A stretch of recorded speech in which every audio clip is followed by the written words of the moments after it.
Welcome back to All Day Live. Rob Olson at the desk here today. A few minutes ago, we brought you live from Paisley Park, where Lauren Andrego is showing how people are honoring and coming from around the world to honor together this 10th anniversary of the death of Prince, what it means to so many people, the impact he made on their lives through his music and through the friendships they've made through it.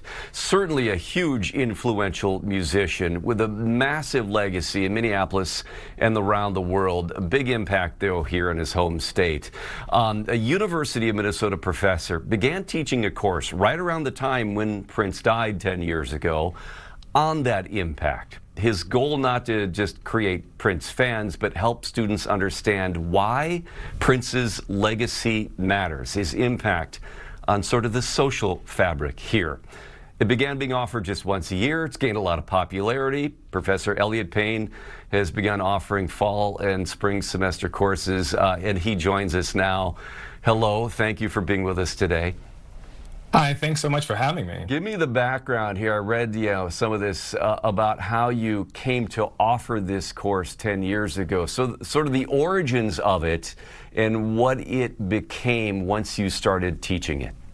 Yeah, no, fantastic question. So I moved here to the University of Minnesota, to the Twin Cities in 2014. I am a scholar of U.S. popular culture. And part of that was offering a class that was all about popular culture in the, let's say, last 50, 60 years of really sort of the US. And as I was creating the syllabus of that class, when I got to the 1980s, I started to think about the importance of music and culture in the 1980s and started to realize, of course, that I am here in the Twin Cities, obviously Minneapolis being the home of Prince. And so I thought I could probably create a whole course that's fully about Prince in Minneapolis in the 1980s. And so I proposed that course, and that course got approved to be taught in the 2015-2016 academic year. And so the first time that I taught it was in spring of 2016. There were 20 students in that class at the time. It has increased now to 130 in terms of this academic year. And for actually next academic year in the fall, we're hoping to actually surpass that number. We've capped enrollment at 180 students. Oh, wow. Yeah. That's amazing. And when you think, what's amazing is that these are students who were quite young 10 years ago when Prince passed away, and you're talking about a history going back into the 1980s here. So to stir that much interest among people who were alive for a portion of Prince's career is pretty remarkable. Yeah, no, it totally is. And I always ask students at the start of the class to really explain to me, tell me a little bit more about themselves and why they're interested in taking the class. And so many students, an overwhelming, I think, sort of majority of those students are saying that they're interested in taking the class because their parents love Prince, yeah, or their older kind of siblings, someone in their lives who they actually really love deeply cares a lot about Prince, and they're curious to know why. Why does Prince have such an effect on their parents, on their loved ones, why he meant so much to them? And so students are coming out of it from a different generation, but a really genuine kind of curiosity there that I really, really love to actually respect and to help students better understand that. Yeah, and what's interesting is part of what you teach is sort of the impact of Prince in the 1980s, sort of against the cultural fabric of the time, the way it related to his lyrics, relating to some of the, how do I say this, against the backdrop of kind of a crackdown on pornography and other sexual issues in the public arena in the 1980s. And here comes Prince kind of pushing some of those norms and language in his music. I mean, what are you trying to examine there?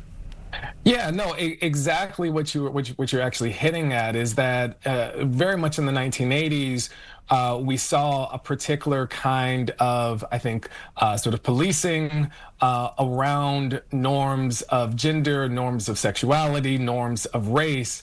And so one of the fascinating things that happens when we think about the music of Prince is that Prince does not want to conform to those sets of norms. He does not want to be boxed in, right? Rather, a lot of his music, a lot of the lyrics, the way in which he actually composed a group like the Revolution was very much about pushing up against those kinds of norms around race, around gender, around sexuality. So we think about his obviously sort of visual play with gender and sexuality in terms of his dress, but also lyrically. We think about also how Prince is also breaking sets of norms or expectations around how a black man should look like, speak like, sing like, what kind of music could actually get produced. And so Prince is this really boundary transgressive kind of artist, and I wanted students to kind of understand that really actually mattered, and that really was a sense of affirmation for so many who were also not living within these kinds of boundaries, who were very much exceeding and exploding them. That Prince became somewhat of an idol, someone who they could look to, someone who was very affirming for them. Yeah, it's very similar to how people look at Elvis in the context of the late 1950s, or the Beatles in the context of the early 1960s, or mid to late 60s too, as they changed. Part of the homework here then is that you have students, they have to listen to a lot of Prince music here, quite a big part of his catalog, right? Especially his solo work. That's correct. Yeah, we listened to every solo album that Prince actually released during the 1980s. So starting with Dirty Mind and then ending with the Batman soundtrack. But we also listened to a lot of associated acts by Prince, folks like Vanity Six, folks like Sheila E., folks like The Family, and very much The Time as well. And then in the end, you have them sort of compare and contrast that with work then from the 90s. Yes, exactly. So, you know, this is a very 1980s based course, but I want their knowledge to expand really beyond the 1980s. I want them to think about Prince's music after. We know so much, I think, about Prince's music in the 1980s, or at least the big kinds of hits. But I want students to kind of expand their knowledge beyond that. So for their final, they have to choose an album that Prince released in the 1990s or the 2000s and do a kind of compare and contrast. How do those albums stack up? How do they align? What are the ways in which Prince might be working through similar ideas, but updating them for updating them in terms of the time? And so that's the kind of exercise there, is really training them to think critically about music, almost seeing them as really sort of music critics to see themselves as really sort of music critics in themselves, and to therefore kind of expand their own kind of knowledge of Prince. And we've spent however many weeks, 14 weeks, learning about Prince in the 1980s. Now it's your job to think about what Prince in the 1990s looks like, what Prince in the 2000s looks like, and what becomes your own personal kind of evaluation. And again, sort of comparing and contrasting those kinds of albums. Yeah, very interesting looking at it in the whole kind of historical, cultural, sociological context of the music. Lastly, here on this day, since, you know, obviously you're very invested in the topic of this, again, transformative musical figure, how do you honor this day yourself, this 10-year anniversary? Yeah, it's a fantastic question. I feel like every year I do something similar where obviously I spend time listening to Prince's music, but I also spend a lot of time supporting very much the kind of creative arts. That's something that I also talk about a little bit in my class, but something that I think is really important when we think about the legacy of Prince.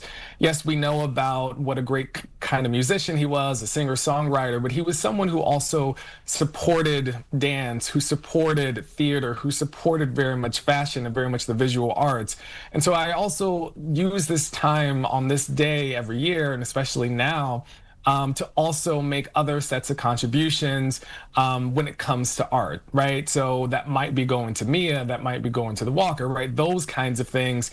But really thinking about engaging with and supporting the arts, I think is a kind of lasting legacy of Prince that I think we should all very much embrace. All right, thank you so much for your time, Professor Elliott Powell at the University of Minnesota.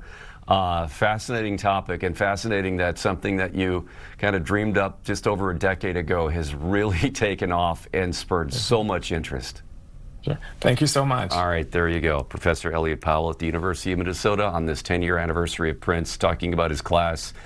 Again, remarkable when you think about college students who, you know, Prince has been gone for 10 years. So these are kids learning about the history of the 80s, 90s, and beyond and the impact here.